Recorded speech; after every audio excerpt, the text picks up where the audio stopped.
Hello ವೀಕ್ಷಕರೇ, ನಮಸ್ಕಾರ. ತಮ್ಮೆಲ್ಲರಿಗೂ ಭಾಗ್ಯ ಟಿವಿಗೆ ಸ್ವಾಗತ ಸುಸ್ವಾಗತ ಕೋರ್ತಾ ಇದ್ದೀವಿ. ಭಾಗ್ಯ ಮತ್ತು ಗಿರೀಶ್. ಸ್ನೇಹಿತರೆ, ಇವತ್ತು ಈ ಒಂದು ವಿಡಿಯೋದಲ್ಲಿ ಬಹಳ ರುಚಿಯಾಗಿರ್ತಕ್ಕಂಥ, ಬಹಳ ಅದ್ಭುತವಾಗಿರ್ತಕ್ಕಂಥ, ಖಂಡಿತ ನೋಡ್ತಾ ಇದ್ದರೆ ಎಂಥರಿಗೆ ಆಗಲಿ ತಿನ್ನಬೇಕು ಅನಿಸ್ತಕ್ಕಂಥ ಒಂದು ವಿಶೇಷವಾದಂತಹ ರೆಸಿಪಿನ ಮಾಡಿ ತಿಳಿಸ್ತಾ ಇದ್ದೀವಿ. ಈ ರೆಸಿಪಿ ನಿಮ್ಗೆ ಯಾವುದೇ ಒಂದು ದೊಡ್ಡ ಹೋಟ್ಲಾಗ್ಬೋದು ಅಥವಾ ಸಣ್ಣ ಹೋಟ್ಲಾಗ್ಬೋದು, ಎಲ್ಲೂ ಹೊರಗಡೆ ಸಿಗಲ್ಲ. ಈ ಒಂದು ರೆಸಿಪಿನ ನೀವು ಮನೆಯಲ್ಲೇ ಮಾಡಿ ತಿನ್ನಬೇಕಾಗತ್ತೆ.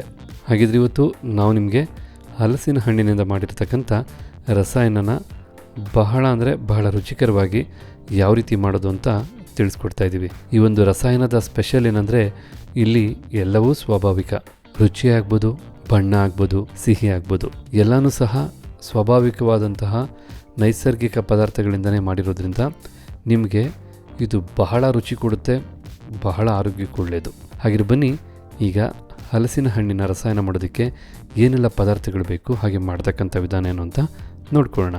ಮೊದಲಿಗೆ ಈ ರೀತಿ ಚಿಕ್ಕದಾಗಿ ಕಟ್ ಮಾಡಿ ಬಿಡಿಸಿ ಇಟ್ಕೊಂಡಿರ್ತಕ್ಕಂಥ ಹಲಸಿನ ತೋಳೆಗಳನ್ನ, ಸುಮಾರು 15 ತೋಳೆಗಳನ್ನ ತೊಗೊಂಡು ಈ ರೀತಿ ಚಿಕ್ಕದಾಗಿ ಕಟ್ ಮಾಡಿ ಇಟ್ಕೊಂಡಿದ್ವಿ. ಬೆಲ್ಲ 1 ಕಪ್ನಷ್ಟು, ಇನ್ನು ಬಾಳೆಹಣ್ಣು, ಅದರಲ್ಲೂ ಚುಕ್ಕೆ ಬಾಳೆಹಣ್ಣು 4 ಬಾಳೆಹಣ್ಣನ್ನ ತೊಗೊಂಡು ಈ ರೀತಿ ಚಿಕ್ಕದಾಗಿ ಕಟ್ ಮಾಡಿ 2 ಕಪ್ನಷ್ಟು ಸೇರಿಸಿದ್ವಿ. 1 ಕಪ್ನಷ್ಟು ತೆಂಗಿನಕಾಯಿ ತುರಿ. ಇನ್ನು ಈ ಒಂದು ರೆಸಿಪಿಯ ರುಚಿನ ಹಾಗೆ ಸಿಹಿನ ಎರಡನ್ನೂ ಹೆಚ್ಚಿಸೋದಕ್ಕೋಸ್ಕರ ನಾವಿಲ್ಲಿ 4 ಟೇಬಲ್ ಸ್ಪೂನಷ್ಟು ಜೇನುತುಪ್ಪನೂ ಸಹ ತೊಗೊಂಡಿದ್ವಿ. ಅದೇ ರೀತಿಯಾಗಿ ಏಲಕ್ಕಿ ಕಾಯಿನ ತೊಗೊಂಡಿದ್ವಿ. ಗಟ್ಟಿ ಅವಲಕ್ಕಿ ಅರ್ಧ ಕಪ್ನಷ್ಟು ತೊಗೊಂಡಿದ್ವಿ. ಇದಿಷ್ಟು ಈ ಸ್ಪೆಷಲ್ ರಸಾಯನ ಮಾಡೋದಕ್ಕೆ ಬೇಕಾದಂಥ ಪದಾರ್ಥಗಳು. ಹಾಗೆ ಬನ್ನಿ, ಈಗ ಮಾಡ್ತಕ್ಕಂಥ ವಿಧಾನನ ನೋಡ್ಕೊಳ್ಳೋಣ. ಮೊದಲಿಗೆ ನಾವು ತೊಗೊಂಡಿರ್ತಕ್ಕಂಥ ಅರ್ಧ ಕಪ್ ಅವಲಕ್ಕಿನ ನಾವು ತೊಳ್ಕೊಬೇಕಾಗತ್ತೆ. ಅದಕ್ಕೋಸ್ಕರ ನಾವು ನೀರು ಸೇರಿಸಿ ಒಮ್ಮೆ ಅವಲಕ್ಕಿನ ತೊಳ್ಕೊಳ್ತೀವಿ. ಈಗ ಇಲ್ಲಿ ನೋಡ್ತಾ ಇದ್ರಲ್ಲ, ಅವಲಕ್ಕಿನ ತೊಳೆದಾಗಿದೆ ಮತ್ತು ಸ್ವಲ್ಪ ಅವಲಕ್ಕಿ ನೆಂದಿರೋದ್ರಿಂದ ಮೃದು ಸಹ ಆಗಿದೆ. ಇದಾದ ನಂತರ ನಾವು ತೊಗೊಂಡಂಥ 4 ಏಲಕ್ಕಿ ಕಾಯಿನ ಈ ರೀತಿಯಾಗಿ ಕುಟ್ಟಿ ಪುಡಿ ಮಾಡಿ, ಏಲಕ್ಕಿ ಬೀಜನ ಮಾತ್ರ ನಾವು ತೊಗೊಂಡಿದ್ದೀವಿ. ನೀವಿಲ್ಲಿ ನೋಡ್ತಾ ಇದ್ದೀರಾ. ಈ ರೀತಿ ಏಲಕ್ಕಿ ಕಾಯಿನೂ ಪುಡಿ ಮಾಡಿದ ನಂತರ ನಾವೀಗ ಒಂದು ದೊಡ್ಡ ಬಟ್ಲನ್ನ ತೊಗೊಂಡು ಆ ಬಟ್ಲಿಗೆ ಮೊದಲಿಗೆ ನಾವು ತೊಗೊಂಡಂಥ 1 ಕಪ್ನ ಅಳತೆಯ ಬೆಲ್ಲನ ಸೇರಿಸ್ಕೊಳ್ತಾ ಇದ್ದೀವಿ. ಹಾಗೆ ನಾವು ತೊಳೆದ ನಂತರ ನೀರಲ್ಲಿ ನೆಂದು ಮೃದುವಾಗಿರ್ತಕ್ಕಂಥ ಅರ್ಧ ಕಪ್ನ ಅಳತೆಯ ಅವಲಕ್ಕಿನೂ ಸಹ ಸೇರಿಸ್ಕೊಳ್ತಾ ಇದ್ದೀವಿ. ಜೊತೆಗೆ ನಾವು 15 ಹಲಸಿನ ತೋಳೆಗಳನ್ನ ಚಿಕ್ಕದಾಗಿ ಕಟ್ ಮಾಡಿರ್ತಕ್ಕಂಥ 2 ಬೌಲ್ನ ಹಲಸಿನ ತೋಳೆನೂ ಸಹ ಸೇರಿಸ್ಕೊಳ್ತಾ ಇದ್ದೀವಿ.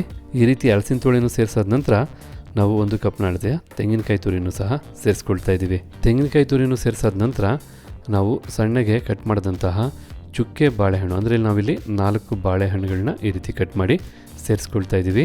ಈಗ ನೀವು ನೋಡ್ತಾ ಇದ್ರಲ್ಲ, ನಾವು ಈ ರೆಸಿಪಿ ಮಾಡೋದಕ್ಕೆ ತೊಗೊಂಡಂಥ ಪದಾರ್ಥಗಳು ಎಷ್ಟು ಚೆನ್ನಾಗಿ ಕಾಣ್ತಾ ಇದೆ ಅಂಥೇಳಿ. ಈ ರೀತಿ ಎಲ್ಲ ಪದಾರ್ಥಗಳನ್ನ ಸೇರಿಸಾದ್ಮೇಲೆ ನಾವು ಜೇನುತುಪ್ಪನೂ ಸಹ ಸೇರಿಸ್ಕೊಳ್ಳೋಣ. ನಾವಿಲ್ಲಿ ಒಂದು 4 ಟೇಬಲ್ ಸ್ಪೂನ್, ಅಂದರೆ ಒಂದು 50 ml ಜೇನುತುಪ್ಪನ ಸೇರಿಸ್ಕೊಳ್ತಾ ಇದ್ದೀವಿ. ಜೇನುತುಪ್ಪನೂ ಸೇರಿಸಾದ ನಂತರ ನಾವು ಕುಟ್ಟಿ ಪುಡಿ ಮಾಡಿ ಇಟ್ಕೊಂಡಿರ್ತಕ್ಕಂಥ ಏಲಕ್ಕಿ ಪುಡಿನೂ ಸಹ ನಾವೀಗ ಸೇರಿಸ್ಕೊಳ್ತಾ ಇದ್ದೀವಿ. ಈ ರೀತಿ ಏಲಕ್ಕಿ ಪುಡಿನೂ ಸೇರಿಸಾದ ನಂತರ ನಾವೀಗ ಚೆನ್ನಾಗಿ ಇದನ್ನೆಲ್ಲ ಮಿಕ್ಸ್ ಮಾಡ್ಕೋಬೇಕಾಗತ್ತೆ. ಬಹಳ ನಾಜೂಕಾಗಿ ನೀವು ಇದನ್ನೆಲ್ಲ ಮಿಕ್ಸ್ ಮಾಡ್ಕೋಬೇಕು. ಈಗ ಜೇನುತುಪ್ಪ ಮತ್ತು ನಾವು ಸೇರಿಸಿದಂಥ ಬಾಳೆಹಣ್ಣು ಎಲ್ಲನೂ ಚೆನ್ನಾಗಿ ಬೆರೆಯುತ್ತೆ. ಈಗ ಇಲ್ಲಿ ನೋಡ್ತಾ ಇದ್ರಲ್ಲ, ರಸಾಯನನ ನಾವು ಕಂಪ್ಲೀಟಾಗಿ ಮಿಕ್ಸ್ ಮಾಡ್ಕೊಂಡಾಗಿದೆ.